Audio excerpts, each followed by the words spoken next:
আজ আমাদের ঘরে ঘরে জাহান্নামের আগুন চলতেছে, কিন্তু কারো কোনো মাথা ব্যথা নেই। আগুনের মধ্যে আরামসে ঘুমাইতেছে, আগুনের মধ্যে ঘুমায়। যে ঘরে নামাজই নাই, যে ঘরওয়ালারা ফজরের নামাজ পড়ে না, যে ঘরওয়ালারা আল্লাহর নাফরমানি করে, যে স্বামী যেই পুরুষটা সারাদিন অবৈধ ব্যবসা করে আইসা রাতে ঘুমায়, ওই ঘরে তো আগুন জ্বলে, জাহান্নামের আগুন জ্বলে। নওজোয়ানরা, যুবকরা, আজও তোমাদের চেহারা বদলায় নাই, আজও তোমাদের চুল বদলায় নাই, আজও তোমাদের আখলাক বদলায় নাই। করোনা তোমাদেরকে কিছুই শিখাইতে পারে নাই, লকডাউন তোমাদেরকে কিছুই বুঝাইতে পারে নাই, বিশ্ব বাজার মন্দা, সারা পৃথিবী জুড়ে আর্থিক অনটন, এটা তোমাদেরকে কিছুই শিখায় নাই। তোমরা বুঝতেই পারলা না আমার প্রতিদিনকার ব্যথা এটা। এই যুবক ছেলেগুলো বুঝলোই না, কোনোভাবেই বুঝলো না। এরা বুঝলোই না অভাব যে আসতেছে, দুর্ভিক্ষ যে আসতেছে, এর চাইতে বড় মহামারী যে আসতেছে, এরারে বুঝানো গেল না। এদের মোবাইলের নেশা এরা ছাড়লো না, এদের নর্তকী দেখা এরা ছুটলো না, এদের নাফরমানি এরা ছাড়লো না, এক ওয়াক্ত নামাজ পড়ার অনুভূতি এদের জাগলো না। হায় যুবক, হায় মুসলমান ছেলে, তুই বদলাবি কোন দিন ভাই? কোন দিন বদলাবি? তোর কারণে আরো গজব আসতেছে, আরো গজব আসতেছে। কোথায় নেমে গেছি আমরা? সেদিন পত্রিকা আসছে, ক্লাস 7-এর ছেলে, 7ম শ্রেণীর ছেলে কর্তৃক এক মেয়ে ধর্ষিতা, ধর্ষণকারী ক্লাস 7-এর ছাত্র। এই আমার বাংলাদেশ, এই আমার সোনার বাংলাদেশ, এই আমার দেশ। আহা, উলঙ্গপনার বেহায়াপনা দেখতে দেখতে, অশ্লীলতার বেহায়াপনা দেখতে দেখতে যুবকগুলো বেসামাল হয়ে গেছে। আর মা বাপও হাল ছেড়ে দিছে, সবাই নিশ্চিন্ত হয়ে গেছে। আর কিছু লাগবে না, আর কিছু লাগবে না। শুধু টাকা দিয়ে সমাধান, শুধু বিল্ডিং দিয়ে সমাধান, শুধু ভিসা দিয়ে সমাধান, শুধু বিদেশের সমাধান, বিদেশ পাঠাইতে পারলে। আহা, আল্লাহ আমাদেরকে মাফ করে দেন, আল্লাহ আমাদের কলিজার মধ্যে বুঝ দান করেন। অনেক যুবক বলছো ভাইয়া, সবাইকে বলি, তোমরা আমার স্বজন, তোমরা আমার কলিজার সর্বোচ্চ মহব্বতের অংশ ভাই। যুবকদেরকে নিয়েই দিবারাত্রির সবচেয়ে বেশি ফিকির করি আমি। আমার কলিজার সবটুকু দরদ নওজোয়ান সাথীদেরকে নিয়ে।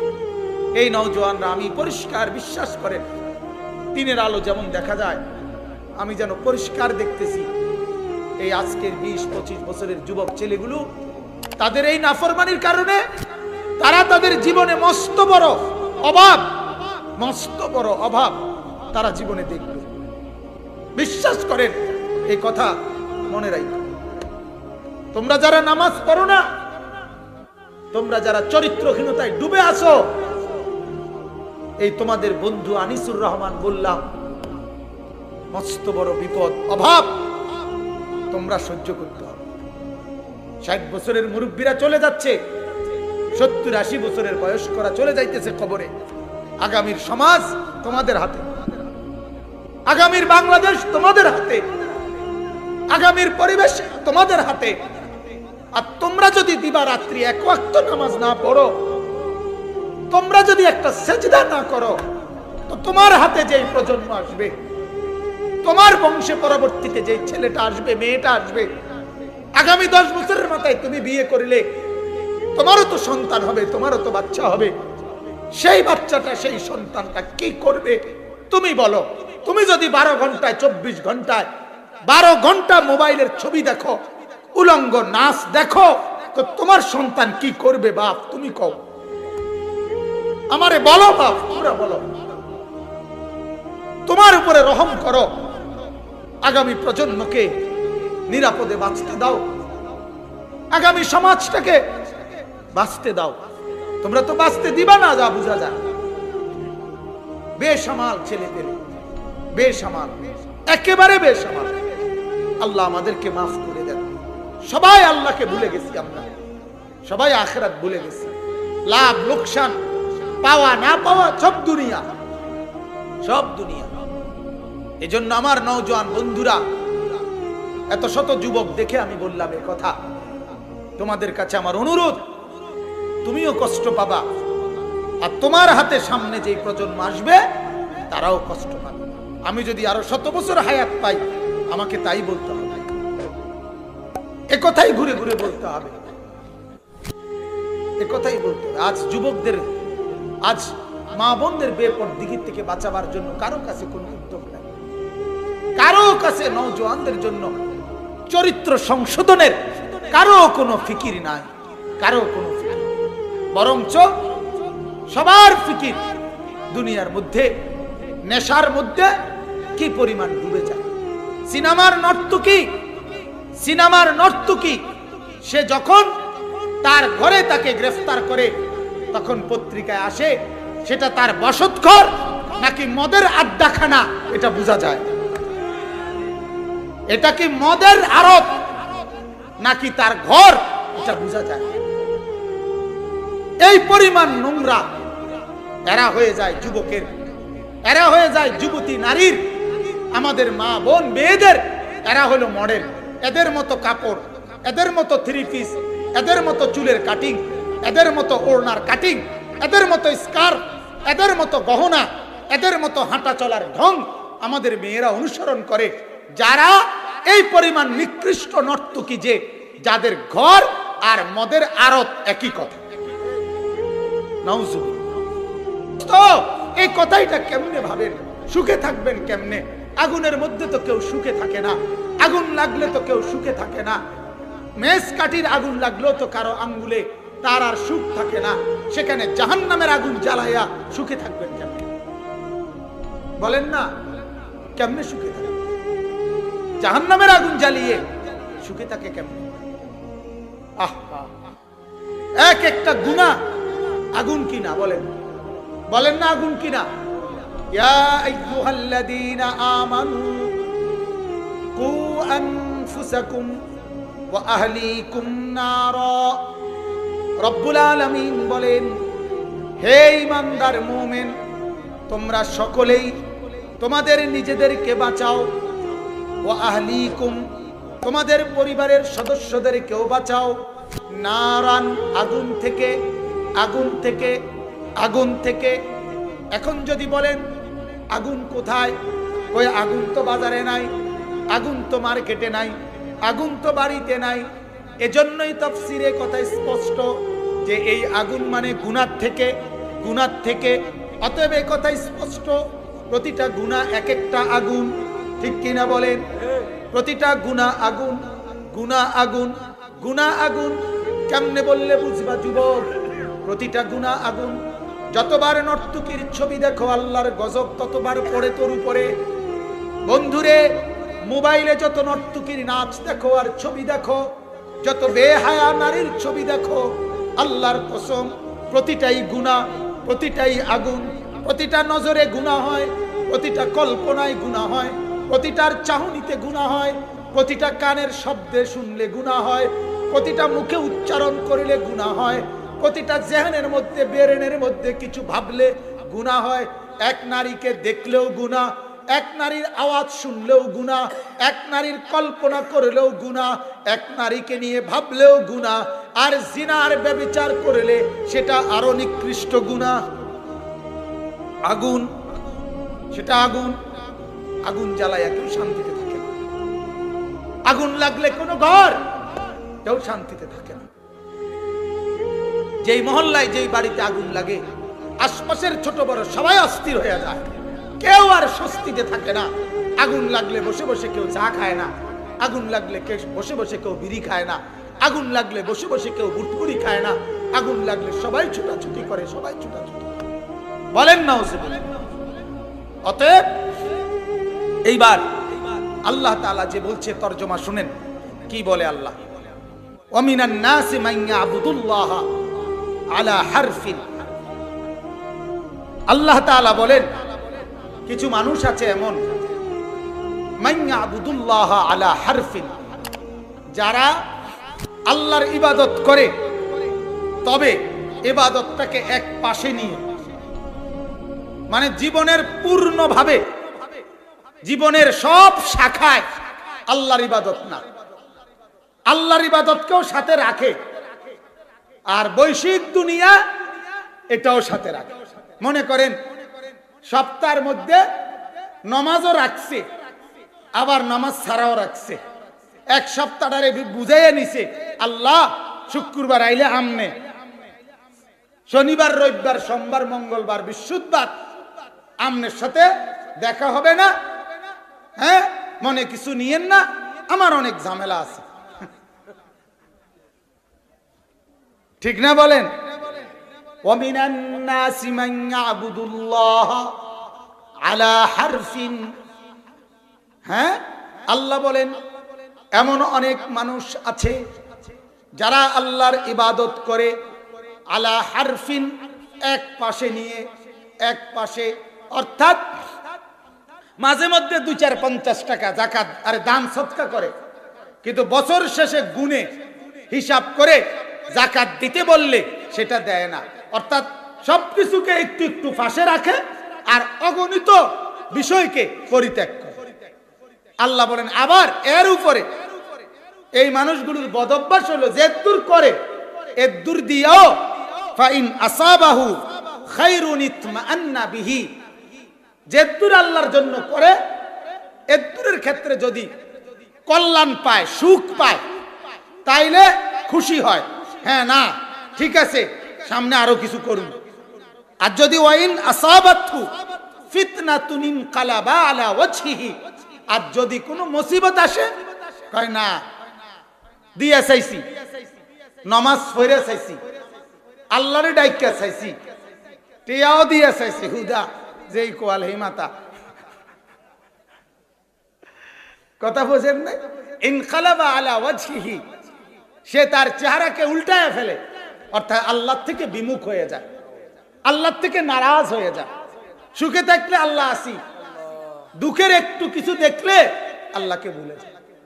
আল্লাহ তাআলা বলেন খাসিরাত দুনিয়া ওয়াল আখিরা, ওই লোকটা, যেই লোক সুখে থাকলে কিছুটা আল্লাহকে মনে করে, দুঃখে থাকলে পুরাপুরি উল্টে যায়, চেহারা উল্টা এলায় মানে আরেক দিকে, আল্লাহ বলেন এটা এমন ব্যক্তি যার দুনিয়াও বরবাদ, যার আখিরাতও বরবাদ। বলেন নাউজুবিল্লাহ। যালিকা হুয়াল খুসরানুল মুবিন, আল্লাহ বলেন নিশ্চয়ই এটা এমন আচরণ সুস্পষ্ট বরবাদি ছাড়া, ধ্বংস ছাড়া আর কিছু। এখন আপনারা বলেন, আমি আপনি প্রত্যেকেই নিজের ব্যাপারে ভাবি, আসলে আল্লাহর ইবাদতের ব্যাপারে আমাদের আচরণটা কেমন? আমরা যদি এমন হতাম সুখের যতবার তবু আল্লাহকে ডাকি, দুঃখের পাহাড় তবু আল্লাহকে ডাকি, উচিত ছিল না এমন? কথা বলেন না কেন? দিবা ঋষি রাতেও আল্লাহকে ডাকি, দিনেও আল্লাহকে ডাকি, শুক্রবারেও জুমা পড়ি, বাকি দিনগুলোও 5 ওয়াক্ত নামাজ পড়ি, উচিত তো ছিল এটা। ঘরেও আল্লাহকে মানি, বাজারেও আল্লাহকে মানি, রাজপথেও আল্লাহকে মানি, চাকরিতেও আল্লাহকে মানি, ব্যবসাতেও আল্লাহকে মানি, কথা তো ছিল এই। ইমানদারের কাছে আল্লাহর চাওয়া তো ছিল এই, কিন্তু আমরা হয়ে গেলাম সম্পূর্ণ দ্বিমুখী। আমাদের এই আচরণ হয়ে গেল মুনাফিকের আচরণ। আমরা আল্লাহ ভি রাজি হোক, শয়তান ভি নারাজ না হোক, আল্লাহ রাজি থাক, শয়তানও নারাজ না হোক। বাচ্চারে শহরে শহরে এমন অনেক লোক আছে যারা ইমাম সাহেব দিয়া বাচ্চারে আপনার কোরআন শরীফ পড়ায়, আবার গানের টিচার দিয়া নাচ গানও শিখায়। হ্যাঁ শহরে এরকম আছে বহু। এদের কথা হলো আল্লাহ ভি রাজি হোক, শয়তান ভি নারাজ না হোক। আল্লাহ রাজি থাক, শয়তানও কি না হোক, নারাজ না হোক। অথচ এমন আচরণে শয়তান যদিও রাজি হয়, কিন্তু আল্লাহ কখনো রাজি হয় না। মুনাফিকের উপরে আল্লাহ কি হয় না? রাজি হয়। এজন্য আল্লাহ বলছে খাসিরাত দুনিয়া ওয়াল আখিরা, তার দুনিয়াও বরবাদ, তার আখিরাতও বরবাদ। আর এটা স্পষ্ট বরবাদি, ক্ষতি ছাড়া আর কিছু। অতএব মুসলমান আমরা বলেন, আমাদের ইবাদত, আল্লাহকে ডাকা আমাদের মধ্যে পূর্ণ হক আদায় করে হচ্ছে কিনা বলেন? হচ্ছে আমাদের? কথা বলে আমাদের নামাজ আমাদের রোজা, আমাদের যাকাত, আমাদের হজ, আমাদের দান সাদাকা, আমাদের জিকির, আমাদের তেলাওয়াত, আমাদের ফিকির, আল্লাহর বন্দিগি, হালাল খাওয়া, হারাম থেকে বেঁচে থাকা, এর কোনো কিছু আমাদের হচ্ছে? সব কিছু শতভাগ। তাহলে আমরা আখিরাতে কিভাবে আল্লাহর কাছে মুখ দেখাবো? আমরা কিভাবে? আমরা নামাজও পড়ি, বিড়িও খাই। আমরা নামাজও পড়ি, গালিও দেই। আমরা নামাজও পড়ি, মিথ্যাও বলি। তাইলে আমাদের জিন্দেগি হবে কিভাবে? এই জন্য আল্লাহ বলেন, সুখে থাকলে তো আল্লাহকে মনে করো, দুঃখে থাকলে তো আল্লাহকে ভুলে যাও। অথচ কথা ছিল এই, সুখে দুঃখে, আপদে বিপদে, উভয় অবস্থাকে কাকে ডাকা? হযরত আইয়ুব আলাইহিস সালামের নাম শুনছেন কিনা?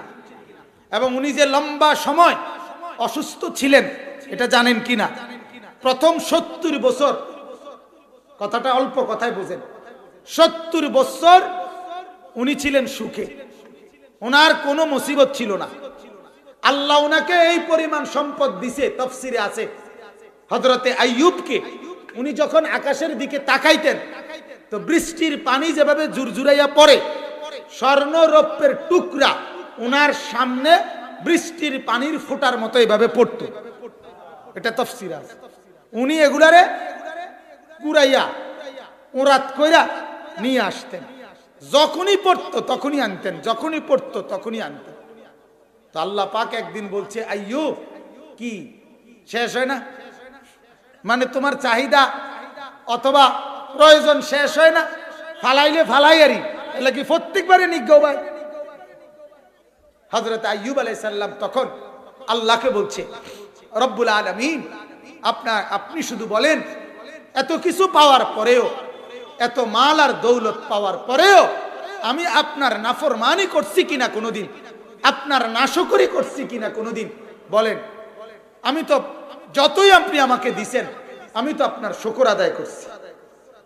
তাইলে শুকর আদায় করলে, আল্লাহর অনুগত থাকলে, আল্লাহর হুকুম মানলে পার পরিমাণ সম্পদও কোনো দোষণীয় না। কথা বলেন।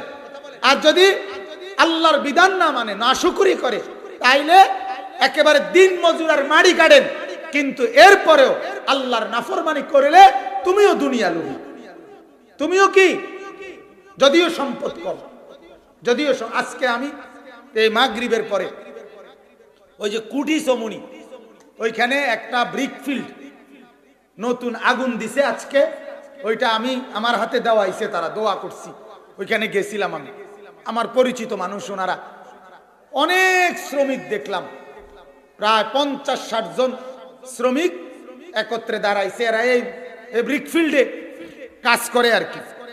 সবগুলোর চেহারা বুঝাই যায়, সবগুলোর দিকে তাকাইলাম এক নজর, তাকাইয়া এরপরে বললাম, বাপ, এই যে আগুন জ্বললো তোমরা সবাই একটাবার দেখো, ঠিক এমন তোমাদেরকেও জাহান্নামে ফেলে নামাজ না পড়ার কারণে এমন আগুন ধরানো হবে, এমন আগুন ধরানো। ফাত্তাকুন নার আল্লাতী ওয়াকুদুহা আন-নাস ওয়াল হিজারা। আল্লাহ বলছে, আমার বান্দা ভয় করো আমার জাহান্নামের আগুনকে, যেই জাহান্নামের আগুনের লাকড়ি হবে মানুষ এবং পাথর,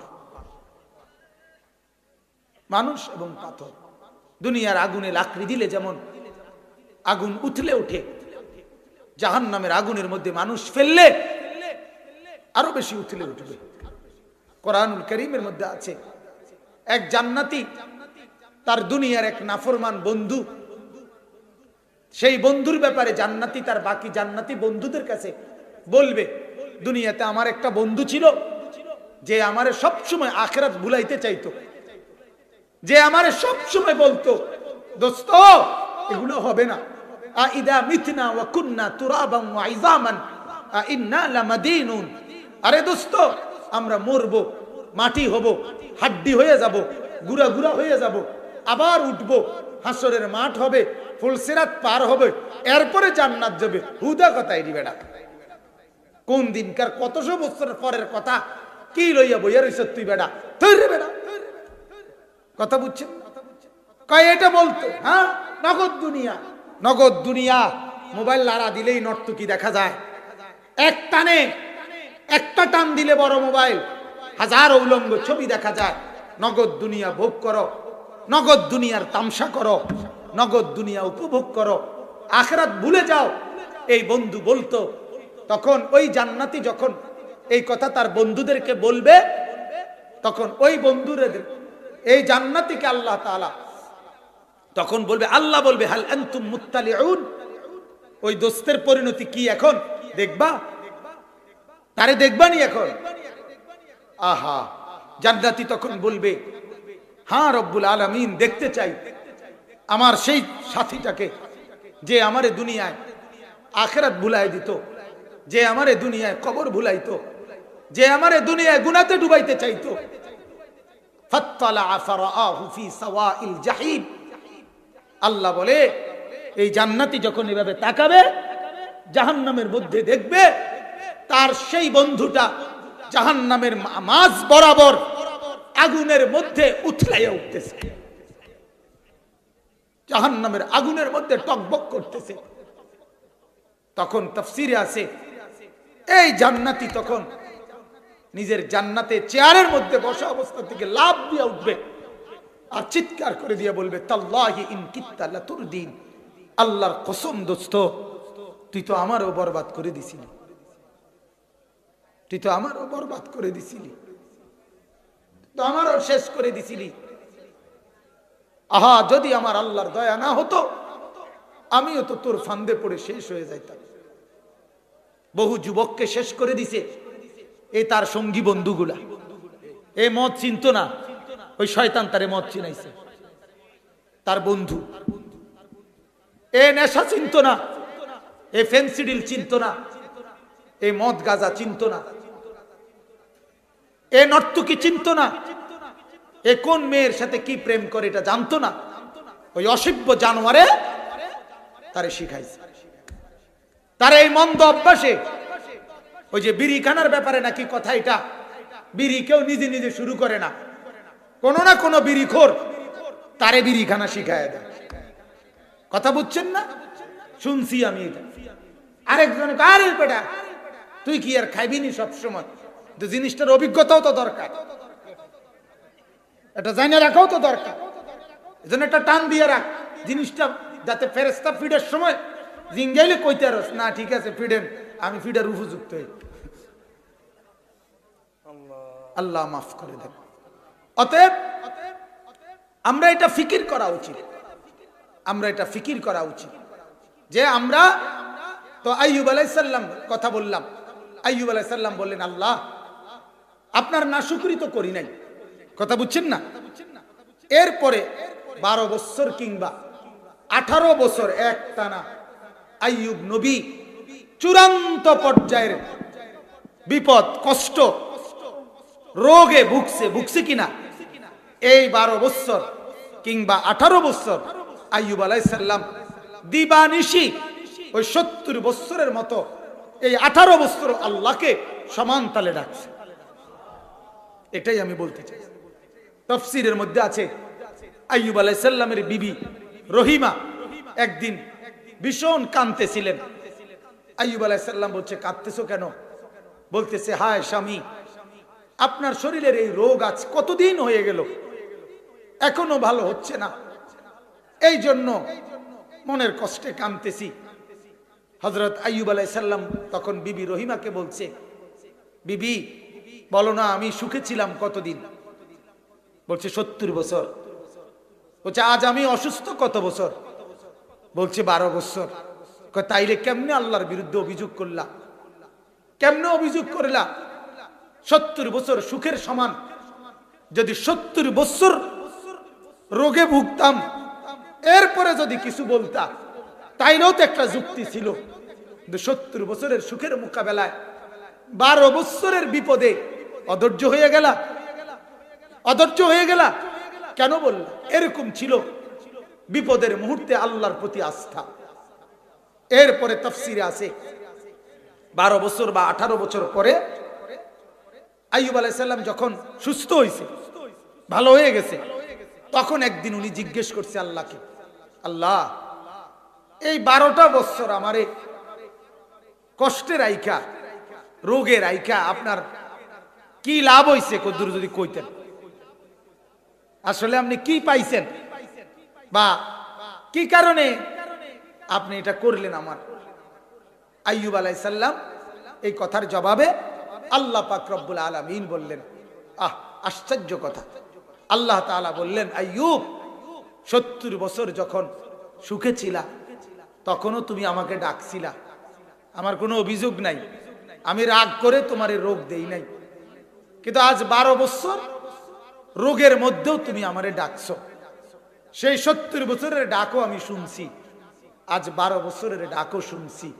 আল্লাহর কসম আইয়ুব, আল্লাহ বলে তোমার 12 বছরের ব্যথা ভরা ডাক, তোমার 12 বছরের রোগে ভরা ডাক 70 বছরের সুখের ডাকের চাইতো আমি মাওলার কাছে বেশি মজা লাগছে, আমি দিলে বেশি স্বাদ পাইছি, আমি মাওলা বেশি মজা পাইছি। আমার শায়েখ আল্লামা মুফতি মুশতাকুর নবী সাহেব হযরত প্রায় সময় এক হাদিস বলে, লা আনিনুল মুস্তাগফিরিন আহাব্বু ইলাল্লাহি মিন জাজরিল মুসাব্বিহিন। আল্লাহর নবী বলে, কোন গুনাহগার, কোন নাফরমান নিজের গুনার জন্য আল্লাহর কাছে তওবা করে যখন অনুশোচনা করে চোখের পানি ফেলে কাঁদে আর আহাজারি করে, আর আরেকজন আল্লাহর তাসবিহ সুবহানাল্লাহ আলহামদুলিল্লাহর জিকির করে, আল্লাহর নবী বলছে কোন গুনাহগারের ব্যথা ভরা ডাক আল্লাহকে আর ওই জিকিরকারীর এমনি স্বাভাবিক ডাক তাসবিহ, গুনাহগার পাপীর ব্যথা ভরা ডাক আল্লাহর কাছে বেশি প্রিয় হয়েছে। আল্লাহ তাআলা চোখের পানিকে বেশি কদর করে, চোখের পানিকে বড় কদর করে। আমার শায়েখ এই মাসের, এই যে অক্টোবর যেই মাস গেল, অক্টোবর মাসের ইসলাহি মজলিসে সবচেয়ে বেশি এই কথাই বলছে, চোখের পানির বড় দাম, চোখের পানির বড় দাম, চোখের পানির বড় দাম, এক এক ফোঁটা চোখের পানির বড় দরকার। বাপ চোখের পানি ফেলতে শিখো, মুরব্বীরা চোখের পানি ফেলতে শিখেন, সুখের হাসি আর হাসেন না। আল্লাহর নবী বলছে, আমার উম্মত জাহান্নামটা আমি যেমন দেখছি, যদি তোমাদেরকে বলতাম আর বুঝাইতাম তো তোমরা আর জীবনে কোনোদিন হাসতা না, জীবনে আর কোনোদিন স্ত্রীর সাথে রাত্র কাটাইতা না, জীবনে কোনোদিন জনপদে থাকতা না, বরং জঙ্গলে আর পাহাড়ে গিয়ে আশ্রয় নিতা, আর 24 ঘন্টা শুধু কান্তা জাহান্নামের ভয়ে। আমি যেটা দেখছি, নবীজি বলছে, লাউ তা'লামুনা মা আ'লামু লা দাহিকতুম কালিলা ওয়া লা বাকাইতুম কাসীরা। আজ আপনারা, আল্লাহর নবী এটা পর্যন্ত হাদিসে বলছে, হাদিসের মধ্যে মিশকাতে এই কথা আছে, কোন মানুষের লাশ যখন লাশের খাটিয়ায় করে নাফরমান ওই লোকের লাশ যখন কবরস্থানের দিকে নিয়ে যায়, আল্লাহর নবী বলছে এই পরিমাণ চিৎকার করে ওই নাফরমান, যদি কেউ পৃথিবীর কোন মানুষ জীবিত এই চিৎকার শুনতো, আল্লাহর নবী বলেন তাহলে পৃথিবীর কোন মানুষ আর কারো লাশ কবরস্থানে নিয়ে যাইতো না, দাফন করতো না, আর খাটের মধ্যে কাঁধে লইতো না, বরং ভাবতো এমন চিৎকার শোনা সম্ভব না। এই কথাগুলো সত্য বাপ, এই কথাগুলো এত বছর ধরে এত আলেম ওলামা কোরআন হাদিসের এত কথা, এগুলো মিথ্যা না। কি বলেন? এগুলো গল্প, এগুলো গল্প বলেন? গল্প তো ডালিম কুমারের গল্প, গল্প তো ঠাকুরমার ঝুলি, গল্প তো আপনার রাক্ষস খুক্ষুসের গল্প, গল্প তো বাজে কথা, এগুলো তো গল্প না, তো কোরআনের কথা, রাসূলের কথা। এই জন্য আল্লাহ তাআলা বললেন, আমি সুখের উদাহরণ দুঃখের উদাহরণ দিলাম। এক মুমিনের উচিত সুখে থাকলেও আল্লাহকে ডাকা, দুঃখে থাকলেও কাকে ডাকা। আরেকটা উদাহরণ বলি, খুব সুন্দর মজা পাবেন। হযরতে উরওয়া ইবনে জুবায়ের নামে একজন তাবিঈ ছিলেন। উরওয়া তাবিঈ মানে যারা সাহাবীদেরকে দেখছে। কাকে দেখছে বলেন? এই উরওয়া ইবনে জুবায়ের, ওনার 6 জন ছেলে ছিল, উনি কুরাইশ বংশীয়। হযরতে জুবায়ের ইবনুল আওয়াম, হযরতে আসমা ওনার ছেলে, তো এই সাহাবী, এই তাবিঈ, ওনার 6টা ছেলের মধ্যে একটা ছেলে ছিল সবচেয়ে বেশি সুন্দর। পুরা কুরাইশের মধ্যে সারা সুন্দর ছিল ওনার ছোট বাচ্চাটা। একদিন তিনি বাদশার লগে, উমাইয়া খলিফার সাথে দেখা করার জন্য রাজ দরবারে গেছেন। রাজ দরবারে যাওয়ার পরে ওনার ছোট ছেলে, সবচেয়ে সুন্দর যে ছেলেটা, এরে সাথে নিয়ে গেছেন। তো বাদশার মেহমানদারি গ্রহণ করার পর তো বাদশার ঘোড়া যেখানে রাখে, গরু যেরকম খোয়ারে রাখে, এই ঘোড়ার আস্তাবল বাদশাহ বলছে আমার কাছে বড় দামি উৎকৃষ্ট ঘোড়া আছে হুজুর, একটু দেখে যান। তো দেখাইবার জন্য ঘোড়াগুলো বাদশাহ নিয়ে গেছে হযরতে উরওয়াকে। ওই উনার হাতে কিন্তু উনার ছেলেটাও আছে, কথা বুঝছেননি? ওই ছোট ছেলেটারও তো সাথে রাখছে। এই ঘোড়া যেখানে রাখছে সেখানে গেছে, আরে একটা দামি ঘোড়া হঠাৎ বেখেয়ালে পিছন দিয়ে পাও দিয়ে একটা বাড়ি দিছে।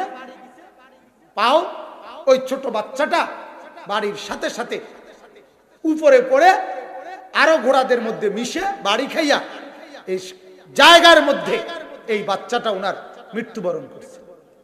ইন্না লিল্লাহি ওয়া ইন্না ইলাইহি। উনি ছেলেটাকে দাফন করছে। দাফন করার পর ওই রাত্রে বাদশার কাছে থাকার পর আল্লাহর কুদরতে ওনার পায়ের মধ্যে মারাত্মক ফোঁড়া উঠছে। এমন মারাত্মক ফোঁড়া, পরের দিন ডাক্তার কবিরাজ, ওই জামানার হাকিম বলছে আপনার পাও এখনই কেটে ফেলতে হবে, নাইলে পুরা পাও সংক্রমণ হয়ে যাবে। উনি বলছে ঠিক আছে, কেটে ফেলো। এই যখন পাও কাটে, ব্যথার চোটে উনি বেহুশ হয়ে গেছে। হুঁশ আসার পর এই তখন তিনি একটা কথা বলছে আমার কাটা পাওটা আমার হাতে দাও। তো হাতে দিছে, আর উনি পাওটার দিকে তাকাইয়া বলছে আল্লাহ, আমার 6টা ছেলে ছিল, তুমি একটা ছেলে নিয়ে গেছো, তুমি চাইলে 5টা নিয়া একটা রাখতে পারতা, তো তুমি দয়া করে একটা নিয়া 5টা ছেলে তো রাখছো, মালিক তোমার শুকর, আলহামদুলিল্লাহ। এরপরে বলছে আল্লাহ, আমার 2টা পাও আর 2টা হাত, আমার এই 4টা অঙ্গ, তুমি একটা পাও নিয়া বাকি 3টা তো ঠিক রাখছো, তুমি চাইলে ওই 3টা নিয়া একটাও তো রাখতে পারতা, আল্লাহ তুমি একটা নিয়া 3টা ঠিক রাখছো, তোমার শুকর, আলহামদুলিল্লাহ। বুঝতে পারছেন? বিপদের এই মুহূর্তে সবর করছে, আল্লাহকে ডাকছে না নারাজ হয়েছে? কথা বলেন না, আল্লাহকে ডাকছে কিনা? এইটাই আল্লাহ বলে যে ফাইন আসাবাহু খায়রুন ইতমাআন্না বিহি। নাফরমান ওই মানুষগুলো, মুনাফিক ওই মানুষগুলো, কিছু মানুষ এমন যারা আমি আল্লাহকে এক পাশে সরায় রাখে, কিছু সুখ পাইলে আছে, আবার কিছু দুঃখ পাইলে নাই। মুনাফিকরা এমন ছিল মদিনায়, যে যুদ্ধে বিজয়ের সম্ভাবনা অথবা বিজয় দেখলে, সুযোগ বুঝলে তারা গনিমতের মালের জন্য যাইতো, আর বেশি ঝামেলা দেখলে ফিরচে যেত। উহুদের যুদ্ধে দেখছে কাফের 3000, তারা মাত্র 1000, 300 মুনাফিক বলছে সম্ভব না, আমরা যাই গিয়া। তাবুকের যুদ্ধে কাফের 2 লাখ, খ্রিস্টান, মুসলমান মাত্র 30,000, ওই মুনাফিকরা বলছে সম্ভব না, এই জন্য তারা রয়ে গেছে। এটা মুনাফিকের আচরণ। সুখের মধ্যে পাওয়ার সম্ভাবনা দেখলে আল্লাহর লগে আছে, হুজুরদের লগে আছে, দ্বীনের কাজে আছে, আর যদি কিছু হারাবার সম্ভাবনা হয়, বিপদ মুসিবত হয় অথবা কষ্ট হয়, তখন আর সরে যায়। আল্লাহ বলে এদের দুনিয়াও বরবাদ, এদের আখিরাতও বরবাদ। বরং আল্লাহকে সাথে নিয়ে থাকতে হবে, সুখেও দুঃখেও 24 ঘন্টা, ঠিক কিনা বলেন? আল্লাহ থাকবে কতক্ষণ? সারাক্ষণ। আল্লাহ আমার হৃদয়ে আছে কতক্ষণ? আল্লাহর গোলামি চলবে কতক্ষণ? সারাক্ষণ, সারাক্ষণ, সারাক্ষণ। আমি 40 বছর আমি সুস্থ ছিলাম। গত বছর আমি 2 মাস বিছানায় শয্যাশায়ী বসা ছিলাম। পা অ্যাক্সিডেন্টের কারণে আমার পা ভাঙিয়া গেছিল, আপনারা অনেকেই জানেন। কিন্তু ওই 2 মাস আলহামদুলিল্লাহ, যেই সময়ে শুধু বুঝার জন্য, বলার জন্য, যেই সময়ে আমার পাও ভাঙছে, যখন আমাকে মুন হসপিটালে নিয়ে গেছে, তখনও আমি যতটুকু হুঁশা ছিল ততটুকুতেই আমি আমার মাগরিবের নামাজ আদায় করছি। এরপরে এক্সরে রুমে ঢুকছি, এরপরে এক্সরে করাইছি। অর্থাৎ আমার বলার উদ্দেশ্য হলো আমার এটা ফিকির থাকতে হবে, সিদ্ধান্ত থাকতে হবে। সুখেও আমি আল্লাহকে সাথে নিয়ে থাকবো, দুঃখেও আমি আল্লাহকে সাথে নিয়ে থাকবো। বলেন ইনশাআল্লাহ, বলেন ইনশাআল্লাহ। আমার প্রতি মুহূর্তে আল্লাহ আমার সাথে থাকবে, আমি আল্লাহকে নিয়েই থাকবো। বলেন আলহামদুলিল্লাহ। চেষ্টা করবেন ইনশাআল্লাহ। আল্লাহ তাআলা হুজুর আসছে নাকি? মাশাআল্লাহ, আসুন। ডাইরেক্ট আসবেন আগে দেখেন। মাশাআল্লাহ। সকলেই বলেন আলহামদুলিল্লাহ, সকলেই বলেন আলহামদুলিল্লাহ। আমাদের প্রাণ প্রিয় শায়েখ